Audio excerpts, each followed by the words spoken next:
ప్రతి ఏడాది వినాయక చవితి పండుగ నాడు rotary club of Tenali Vaikunthapuram ఆధ్వర్యంలో మట్టి వినాయకుని విగ్రహాలను ఉచితంగా పంపిణీ చేస్తున్న నేపథ్యంలో ఈ సంవత్సరం చేపట్టిన ఉచిత వినాయకుని ప్రతిమల్ని పంపిణీ కార్యక్రమానికి మున్సిపల్ కమిషనర్ వి మహాలక్ష్మిపతి ముఖ్య అతిథిగా పాల్గొన్నారు. ఈ సందర్భంగా కమిషనర్ మాట్లాడారు. పర్యావరణ పరిరక్షణ ధ్యేయంగా ప్రతి ఒక్కరూ మట్టి వినాయకుని ప్రతిమల్ని వాడాలని తెలిపారు. అలాగే రోటరీ క్లబ్ తెనాలి వైకుంఠపురం చేస్తున్న సేవా కార్యక్రమాలతో పాటుగా ప్రతి సంవత్సరం వినాయకుని ప్రతిమలను ఉచితంగా అందించి పేదవారి ఇంటిలో వినాయక చవితిని పండుగను సంతోషంగా జరుపుకునే విధంగా సహకరిస్తున్న సభ్యులందరికీ కృతజ్ఞతలు తెలిపారు.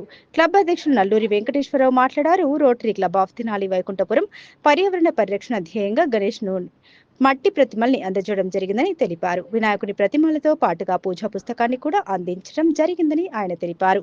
ఇదే విధంగా గంగానమ్మాపేటలోని ఎంఎం జ్యువెలర్స్, లక్ష్మీప్రియ జ్యువెలర్స్ వద్ద మట్టి వినాయక ప్రతిమల్ని ఉచితంగా అందించారు. ఈ సందర్భంగా club assistant governor Eedara Venkata Purnachand మాట్లాడారు.